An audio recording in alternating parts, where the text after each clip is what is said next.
podcast. Conhecimento que sai de dentro das paredes da escola e chega até você. Hoje os alunos João Prudêncio e João Pancione conversam com Brenda e Yuri sobre como as pessoas estão sem personalidade nos dias atuais. Sou João Pedro Prudêncio, do 2º ano do ensino médio, e esse é o João Pedro Pancione, e nós viemos entrevistar a psicóloga Brenda e Yuri. Tudo bem, pessoal? Boa noite. Brenda, você pode me falar mais ou menos como que foi para escolher psicologia, como que foi dentro dessa área hoje em dia? Contar um pouquinho da sua história. Legal, João, sua pergunta é bem importante e eu vou decepcionar você já de começo, porque de início eu não queria ser psicóloga. Desde criança eu sempre quis trabalhar com perícia criminal. Imagina uma criança de 8 anos vendo CSI ao invés de ver Barbie. Era eu. E a minha mãe, desde muito pequena, já ficou preocupada, já levou no psicólogo. Será que eu tenho uma mini psicopata aqui em casa? E aí, desde então, eu acabei me apaixonando muito mais por esse universo. Eu sempre tive muito desejo de justiça. Então, meu senso de justiça sempre foi muito aflorado. Chegou a época do ensino médio, João, 2º ano do ensino médio. É a fase aí que vocês se encontram. O que eu vou fazer da minha vida? Aí eu comecei a prestar vestibulares para biomedicina, porque eu pensei, queria trabalhar com perícia criminal, então biomedicina pode ser que tenha a ver para prestar o concurso, né?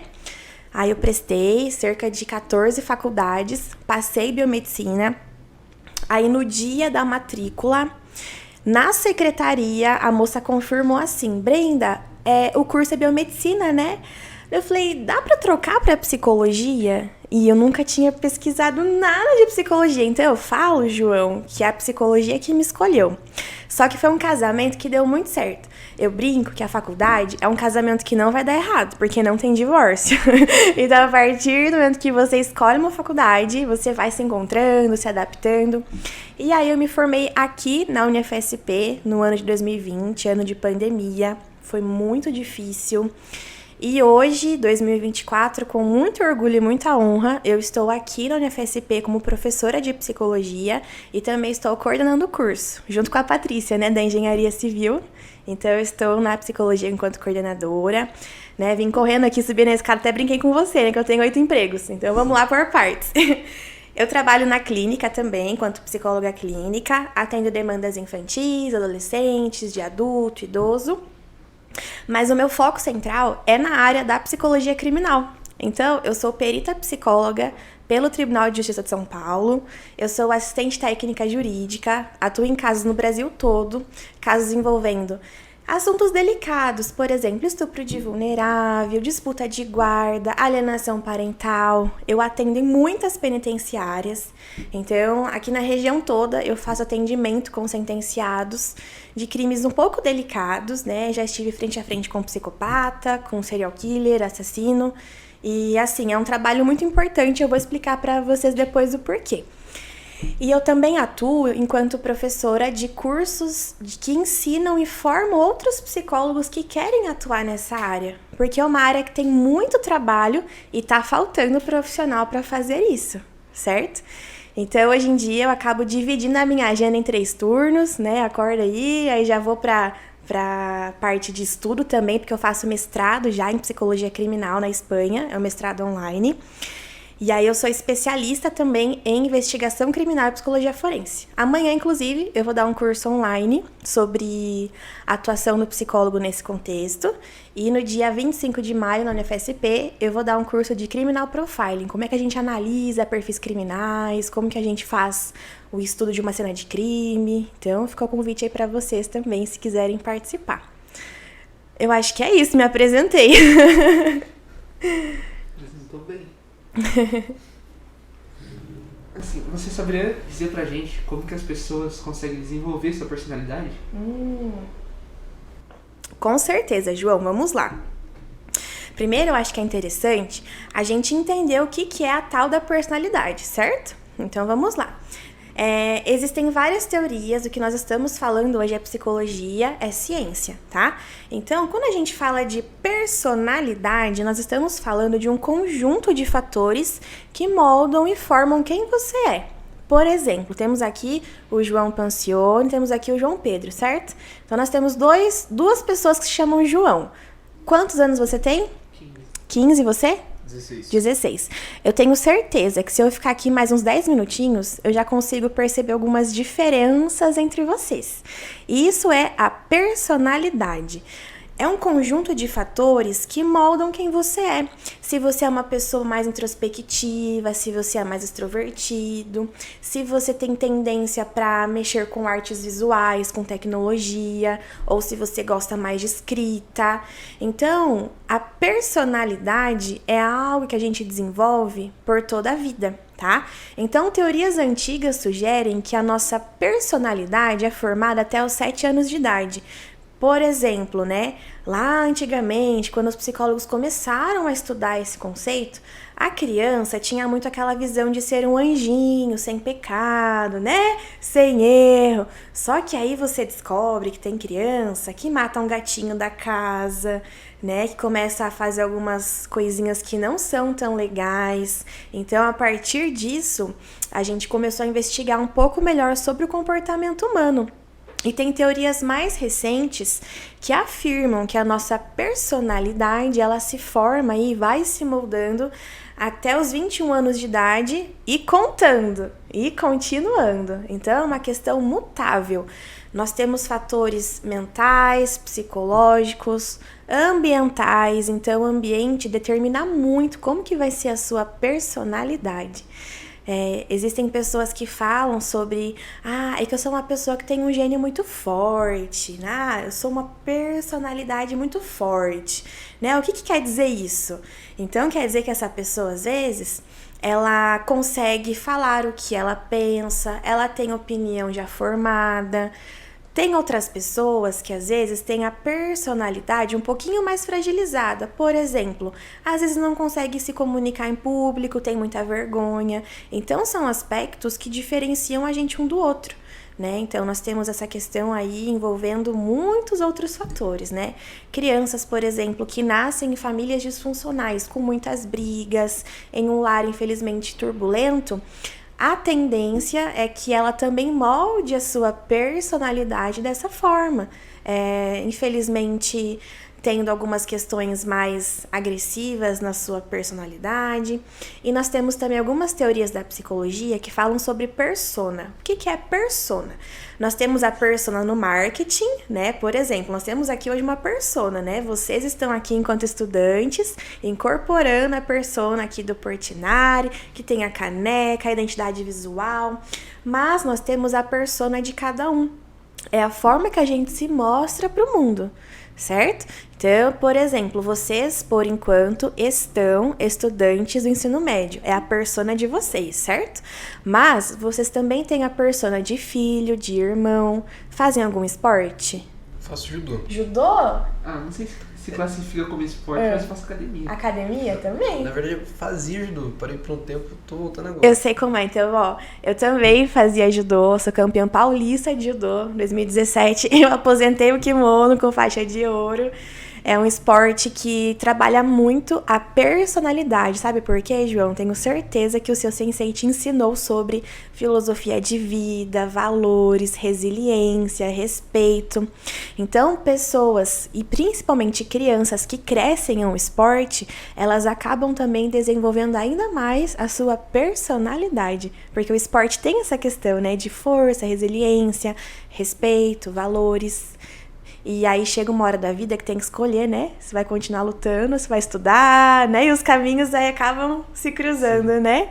Que legal! Qual faixa você estava? Eu tava na cinza de ponta azul. Aí eu parei, era pra mim voltar no começo do ano. Mas aí eu dei uma atrasada, voltei só agora. Que legal, mas continua. Já participou de competição? Já, eu fui pro Paulista também. Que legal. Mas eu não consegui. Não, mas um dia você vai conseguir, porque eu tentei, 6 anos. E aí veio. Então, resiliência, tá? Você vai conseguir seu ouro também. E você comentou sobre as crianças que às vezes têm um comportamento diferente do normal. E o que poderia contribuir para uma possível falha ou como eu posso dizer, uma meio que patologia nesse desenvolvimento da personalidade? Nossa, João, são vários fatores, tá? Mas acredito que o ambiental é o principal deles. Então, eu sempre converso com os pais das crianças que eu atendo que eles precisam estar atentos aos sinais. Quando a gente fala de infância, é muito fator envolvido. Nós temos a questão da frustração, nós temos a questão da superproteção de alguns pais, nós temos a questão da resiliência. Então, nós temos pais que cobram muito das suas crianças, que isso também acaba tornando adultos que se cobram muito, com perfeccionismo aí muito forte, né? Eu era uma criança muito cobrada, né? Então, até hoje eu me cobro muito também, quero fazer tudo perfeito. E isso vai gerando alguns sofrimentos emocionais, né? De você dar conta de tudo, de você ser autocobrado a dar conta de tudo. Então, existem muitas contribuições para isso, né? E quando a gente fala de patologia, nós temos hoje em dia muitas patologias infantis envolvendo principalmente ansiedade nas crianças. Outra coisa muito importante são as telas. Né? Eu percebo na clínica e também conversando com outras colegas psicólogas que crianças que ficam muito expostas a telas logo na infância, sabe? A mãe coloca para ver um videozinho para poder lavar louça, fazer algo assim. A tela e o celular, além de gerar questões neurológicas, de dores de cabeça, muitas vezes porque é um contato visual, tem a questão da fotofobia, né? Que é quando você vê muitas imagens, muitas cores. Tem a questão também da criatividade e da imaginação.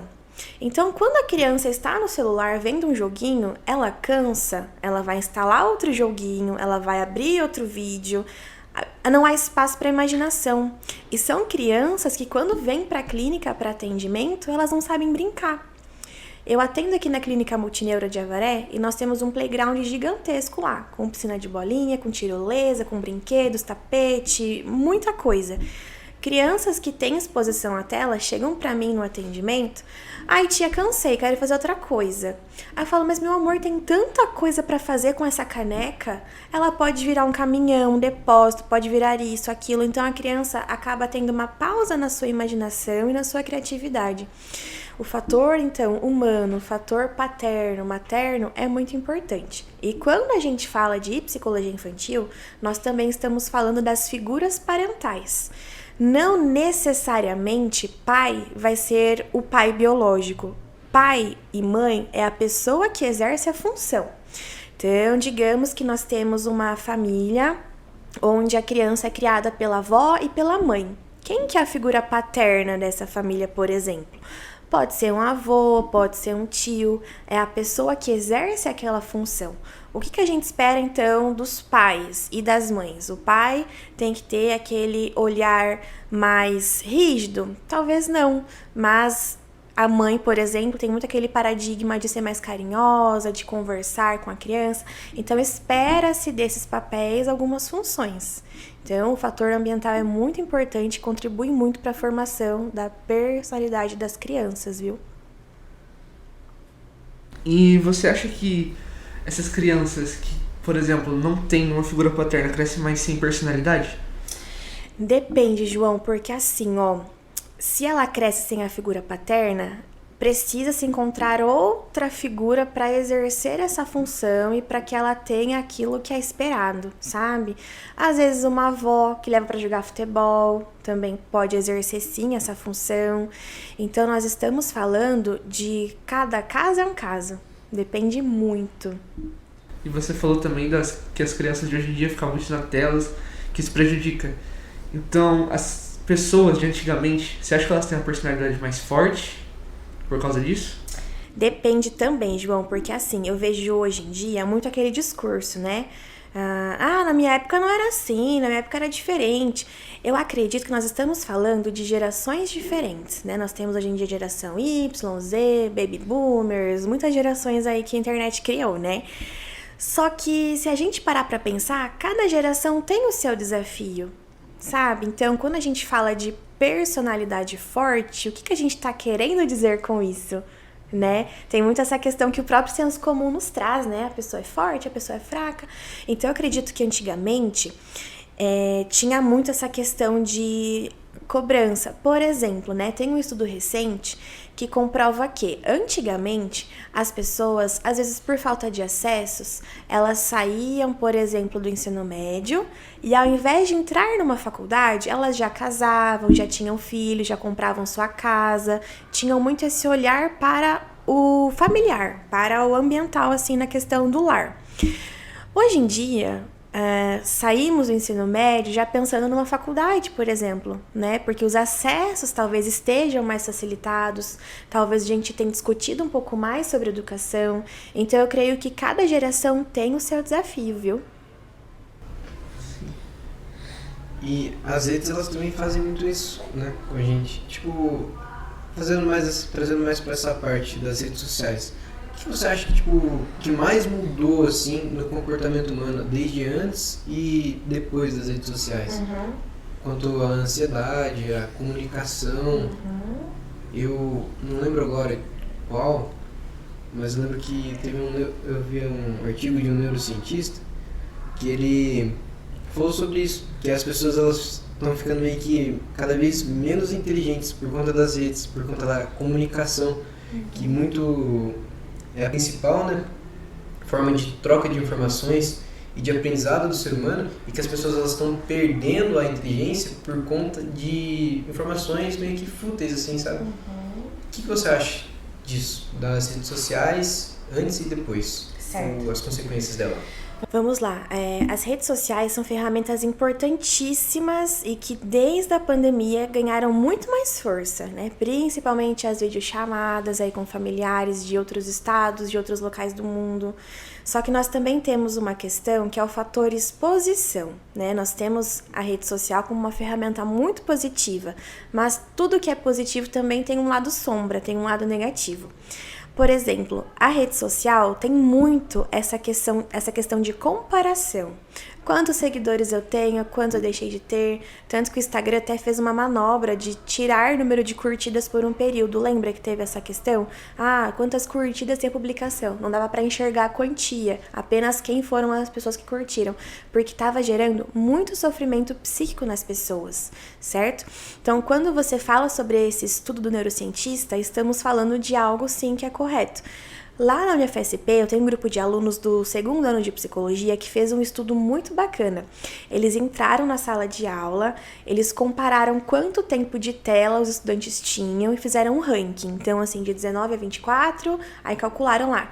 Tempo médio de tela por semana. E aí deu, por exemplo, 4 horas, 5 horas por dia. Então, é muita coisa. Em seguida, eles fizeram um teste. Eles abriram o Instagram e o Instagram tinha 3 publicações. Uma com imagem, uma com texto e imagem e uma só de texto.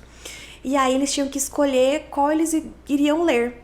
A maioria foi para de imagem, justamente por esse perfil de publicações que nós temos hoje em dia, que são publicações rápidas, com mais imagem, menos texto, que geram essa questão de menos tempo de leitura. Por exemplo, outro efeito bem grave que nós temos é o efeito bolha. O efeito bolha, ele é proporcionado por meio da inteligência artificial, né? Nós estamos falando aqui agora de temas importantes que eu tenho certeza que a gente vai sair pela porta, vai abrir anúncio e publicações semelhantes ao que nós estamos conversando, porque a inteligência artificial, ela tem esse benefício que pode se tornar também um malefício. Então nós temos muito que falar sobre as redes sociais. Outra coisa, elas não são negativas. Nós temos que pensar que a rede social é um meio de divulgar o seu trabalho, né? Por exemplo, o podcast hoje vai ser divulgado por meio das redes sociais. E nós temos também que pensar que nós temos que utilizar isso de forma correta. Por exemplo, ao invés de você ficar só consumindo, por que você também não produz conteúdos, né? Por exemplo, se eu te perguntar hoje qual o valor do dólar, sabe responder? Porque a gente, às vezes, né, não fica entrando em notícia. E um fator que pode auxiliar nisso, talvez, seja seguir no Instagram páginas de notícias. Também é uma forma de você ter acesso ao conhecimento. Então, João, a rede social é um fator aí que gera muito sofrimento, principalmente em meninas, com relação a essa questão de comparação, essa questão de beleza. eu peguei recentemente um caso muito grave de uma criança de em torno de 7 aninhos de idade que veio pra mim e falou: tia, eu queria ter mais peito. Eu falei: mas meu amor, você é criança. Mas eu vi uma foto no celular de uma modelo, achei tão bonito, tia. Então, se com uma criança de 7 anos teve esse episódio, imagina com as adolescentes aí de 15, 16... Tem a questão da distorção de imagem, a questão dos transtornos alimentares, e nós temos que romper essa bolha, né? Então, sempre que você ficar muito tempo no Instagram, para um pouco, você pode trocar de página, trocar de aplicativo. Sabe quem que tá sentindo muito o uso da tela, além das crianças e dos adultos? Os adolescentes e também os animais domésticos. Tem uma veterinária que é especialista em psiquiatria animal e ela alertou que os bichinhos de estimação estão sentindo a ausência dos pais felinos por conta das telas. Se você sentir que seu gatinho tá miando muito, chegando perto de você, esfregando no seu celular, os gatinhos também estão vendo que os donos estão muito atentos às telas.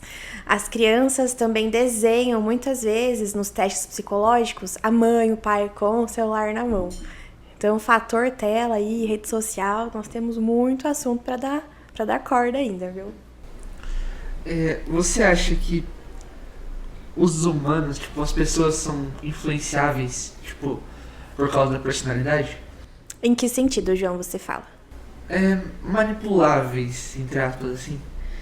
Com certeza, João. Além de serem manipuláveis, eles também podem manipular. Então, vamos adentrar agora um pouquinho na área dos transtornos mentais, certo? Nós temos um transtorno mental chamado transtorno de personalidade borderline. Esse transtorno envolve mudanças repentinas de humor, dificuldades em comunicação social com as pessoas, tem uma manipulação aparente, muitas vezes um pouco de narcisismo, que é olhar muito para si, falar muito de si, pensar muito em si, e tem uma questão chamada sedução. Não sedução a nível amoroso, mas sedução de conseguir o que quer por meio da manipulação. Então, nós estamos falando de uma questão fisiológica e neurológica, que a pessoa acabou desenvolvendo esse transtorno por N fatores, e ela acaba literalmente manipulando as pessoas para fazer o que ela quer, né? E aí nós temos N casos criminais na história da humanidade que falam sobre isso. Então, a personalidade influencia sim na forma que você enxerga o mundo, na forma que você convive com as pessoas. Então, está correto. E, por exemplo, você falou que os seres humanos são muito mutáveis, e isso depende também do ambiente e tudo. Tem como uma pessoa, por exemplo, que tem uma personalidade fraca, assim, que, sabe, meio que não faz questão, assim, meio tímida, sabe? Se tornar uma pessoa de personalidade forte, mais extrovertida. Tem como a pessoa meio que se auto-mudar? Perfeito, João. Com certeza tem sim, tem muitas formas disso acontecer. Nós temos o caminho fácil e o caminho difícil.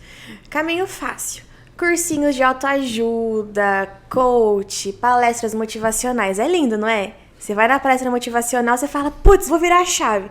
Você sai pela porta, já era. Tudo não faz mais sentido, porque é uma questão assim de conforto. Você ouviu o que você queria ouvir naquele momento, mas e a mudança? Para a mudança acontecer, nós pedimos ajuda à psicologia, principalmente à psicologia comportamental. Nós temos várias técnicas para conseguir desenvolver nas pessoas essas habilidades, esse repertório. Por exemplo, pessoas que têm muita dificuldade em dizer não. Estamos falando que possivelmente elas têm um déficit em habilidades sociais. O que são habilidades sociais? Comunicação assertiva, falar com as pessoas, dizer não, falar o que pensa, comunicação não violenta. Então, nós temos na psicologia um treinamento de habilidades sociais, que é onde você acaba desenvolvendo isso na pessoa. Dizer não, por exemplo, João. Digamos que você foi convidado para ir numa festa. Só que você não tá afim de ir na festa, vai ter prova na semana que vem, você quer estudar e tal, e aí você fala: não tô afim de ir na festa. E a pessoa começa insistindo.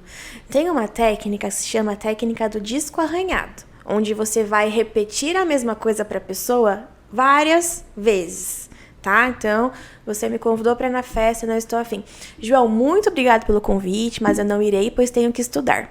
Ah, João, vamos. Muito obrigado pelo convite, mas não irei, pois tenho que estudar. João, por favor, para de ser chato. Muito obrigado pelo convite, tenho que estudar e não irei. Entende? Essa técnica funciona demais, porque a pessoa acaba ficando sem graça, certo? Outra dificuldade. Dificuldade em falar em público, vergonha. Tem formas da gente aos pouquinhos ir ensinando aquele adolescente, aquele adulto a desenvolver isso. Temos uma técnica na psicologia que é dessensibilização sistemática, que é onde você vai aproximando da pessoa devagarzinho um estímulo que é aversivo. Então, vamos lá. Temos dificuldade em falar em público. O que o projeto de vocês está fazendo é muito bom, porque indiretamente vocês estão treinando essa habilidade. Se você tem dificuldade em falar em público, nós estamos aqui em 3 pessoas, mais a equipe aqui de produção. Mas imagina quantas outras pessoas vão assistir o podcast nas redes. Então, indiretamente, você não está falando para um público de 100 pessoas, mas indiretamente sim. Então, tem técnicas de você começar gravando a sua fala com o celular, você falando para sua família, você falando frente ao espelho, você gravando o áudio, falando sozinho. É assim que desenvolve habilidades, tá? Então, se você percebe que você tem fragilidade em tal ponto, existe sim e com certeza formas para melhorar.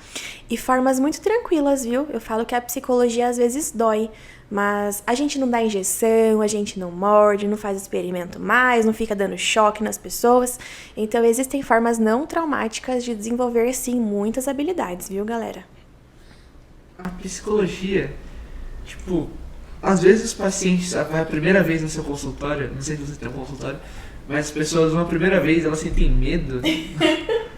Eu falo para os meus estagiários isso. Nós temos lá na faculdade alunos de psicologia que estão começando atendimentos com os pacientes. Eles chegam para o estágio amedrontados. A primeira sessão que eles tiveram com o paciente, professora do céu, eu não vou dar conta. Eu falei, fica tranquilo que o seu paciente vai estar mais nervoso que você. E é verdade, porque as pessoas têm muito medo de serem avaliadas.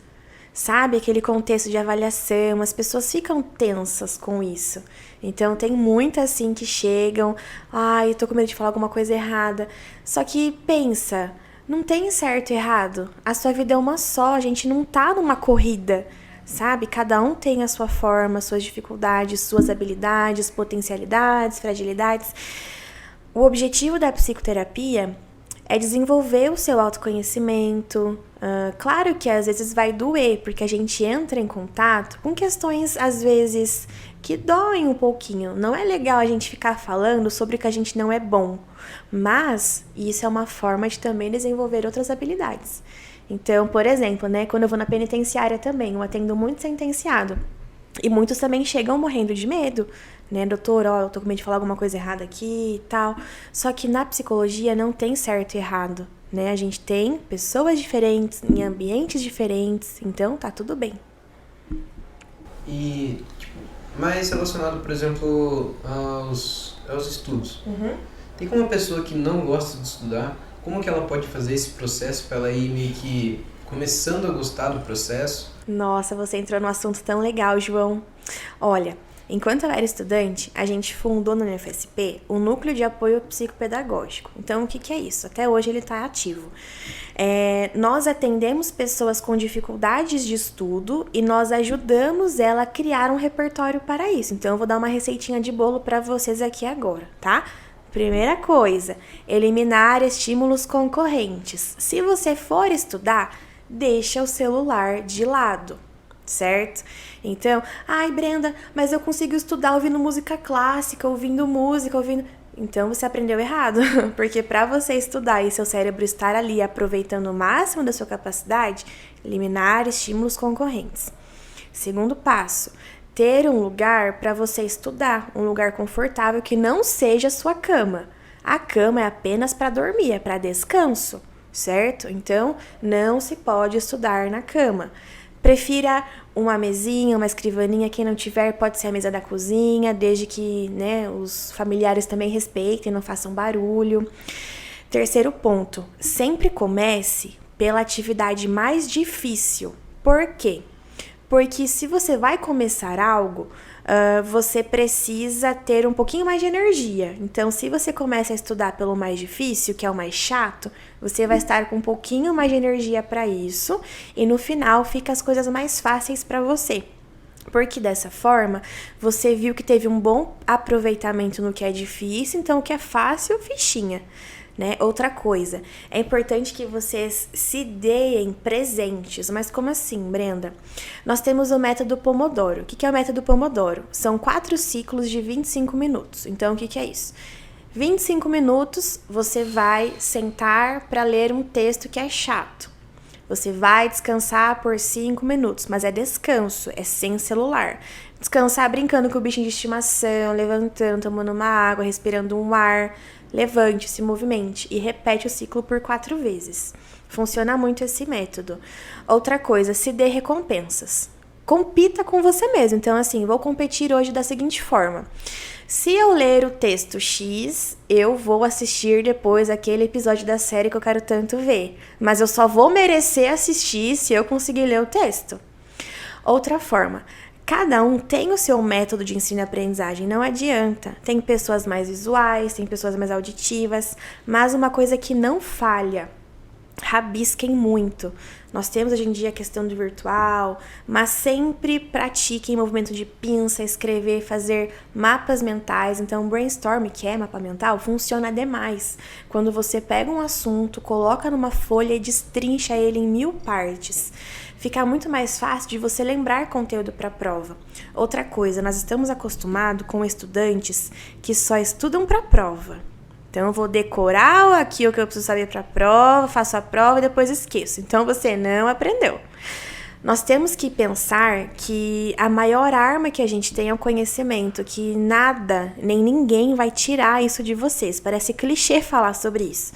Mas o conhecimento liberta. Então, quanto mais vocês estudarem e pensar que vocês estão estudando para realmente lá no futuro ter um conforto, ter um lugar legal para morar, né, desenvolver os seus sonhos de viajar, de ter uma casa, um carro, então começa hoje, sabe? Você pensando que aquele assunto é difícil, mas se você pensa que ele não é difícil, as coisas ficam mais fáceis. É muito questão, assim, de mentalidade mesmo, viu?